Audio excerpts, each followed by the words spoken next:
Hello అండి, welcome back to our channel sisters world. ఈరోజు మనం ఒక మంచి డెజర్ట్ అయితే మనం ప్రిపేర్ చేద్దామండి. ఇది ఎంత బాగుంటుందంటే దీన్ని కానీ ఒక్కసారి టేస్ట్ చేస్తే ఇంకెప్పుడు దీన్ని అయితే మర్చిపోలేరు అనమాట. టేస్ట్ని చిన్నపిల్లలు కూడా ఈజీగా ప్రిపేర్ చేసేటువంటి రెసిపీ అనమాట. చాలా అంటే చాలా ఈజీ అండ్ చాలా క్విక్గా అయిపోతుంది. చాలా యమ్మీగా కూడా ఉంటుందన్నమాట. స్వీట్నెస్ తక్కువగా ఉండి చాలా బాగుంటుంది. ఒక్కసారి ట్రై చేశారంటే మీరే చెప్తారు చాలా చాలా బాగుందని చెప్పేసి. మస్ట్ ట్రై అని చెప్తాను నేనైతే. ప్రాసెస్ అయితే చూద్దామా. దీనికోసం మనకు ఒక హాఫ్ లీటర్ పాలు అయితే తీసుకున్నానండి. ఇది చిక్కటి పాలు తీసుకోండి. మీకు ప్యాకెట్ అయితే ప్యాకెట్, లేదంటే గేదె పాలైనా పర్వాలేదు. అవి కొంచెం మరిగిన తర్వాత అందులోకి షుగర్ మీకు ఎంత కావాలో అంత షుగర్ అయితే యాడ్ చేసుకొని మరిగించుకోండి.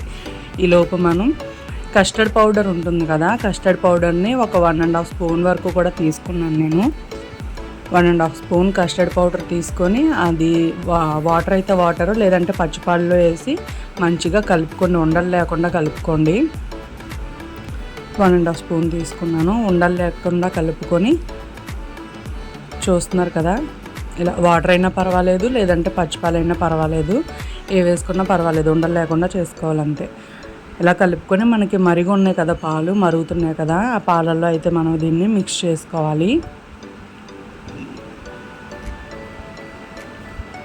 చూస్తున్నారు కదా, పాలు మంచిగా మరిగాయి.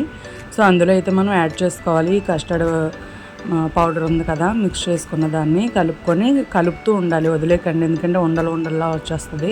సో వేయగానే బాగా కలుపుకొని మిక్స్ చేసుకోవాలి. ఇది మనకి కాసేపటికి కొంచెం థిక్నెస్ అనేది మనకు తెలుస్తుంది.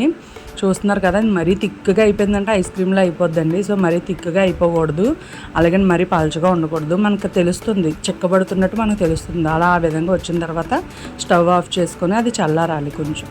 సో ఈలోపు మనం బ్రెడ్ స్లైసెస్ ఉంటాయి కదా, బ్రెడ్ స్లైసెస్ని ఎడ్జెస్ అవి కట్ చేసుకొని నీట్గా చూపిస్తున్న విధంగా కట్ చేసుకొని పక్కన పెట్టుకొని మనకి ఈ స్లైసెస్ అయితే కావాలి.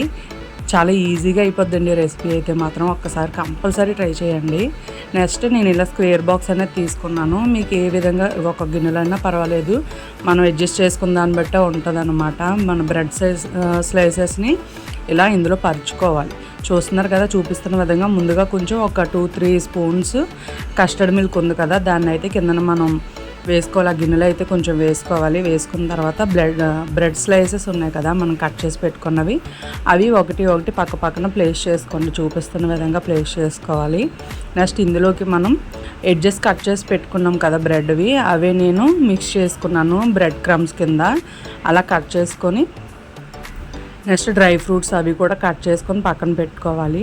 చూపిస్తున్న విధంగా మనం బ్రెడ్ స్లైసెస్ అవి వేసుకొని మనకి కస్టర్డ్ మిల్క్ ఉంది కదా అందులో కొంచెంగా ఇలా మొత్తం ఫిల్ చేయాలన్నమాట. మొత్తం బ్రెడ్ అంతటికి కూడా ఫిల్ చేయాలి. లేయర్ కింద వేయాలన్నమాట. ఇది మనకి కూల్ కేక్ ఏ విధంగా ఉంటుందో సేమ్ యాజ్ ఇట్ ఈజ్ అదే టేస్ట్ వస్తుందండి. ఒక్కసారి ట్రై చేశారంటే అసలు వదిలిపెట్టరు. డెజర్ట్ అంత బాగుంటుందన్నమాట.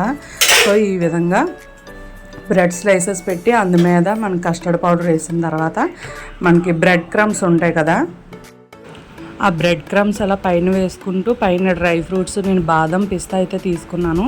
అవి కూడా కొంచెం లేయర్గా మనకి చూపిస్తున్న విధంగా లేయర్గా వచ్చేలాగా పైన అలా వేసుకోవాలి. నెక్స్ట్ మళ్ళీ బ్రెడ్ పెట్టుకోవాలి. మళ్ళీ బ్రెడ్ పెట్టుకొని సేమ్ యాస్టేజ్ ముందులాగే మళ్ళీ కస్టర్డ్ మిల్క్ అయితే యాడ్ చేసుకోవాలి. చూస్తున్నారు కదా, చల్లారిన తర్వాత ఎంత బాగుంటుందంటే ఇలా మొత్తం అంతా కూడా ఫిల్ చేసుకొని పైన డ్రై ఫ్రూట్స్ అలాగే బ్రెడ్ క్రమ్స్ వేసాను నేను. ఇది ఎంత యమ్మీగా ఉందంటే చూడడానికి నోరు ఊరుతుందండి. ఇది కొంచెం ఒక 1 అవర్ ఫ్రిడ్జ్లో పెట్టుకొని సర్వ్ చేసుకున్నారంటే టేస్ట్ అయితే అద్దిరిపోద్ది. ఒక్కసారి ట్రై చేయండి. చాలా అంటే చాలా బాగా వచ్చిందండి. చూస్తుంటే as it is cool cake butter scotch ఎలా ఉంటుందో అలా ఉందన్నమాట. టేస్ట్ కూడా యాజ్ ఇట్ ఈజ్ అలాగే ఉంది. చాలా బాగా వచ్చింది. ఒకసారి కంపల్సరీ ట్రై చేయండి. ట్రై చేసి ఎలా ఉందో కామెంట్ చేయండి. వీడియో కనుక నచ్చినట్లయితే లైక్ చేయండి, షేర్ చేయండి, సబ్స్క్రైబ్ చేయండి. Thank you for watching.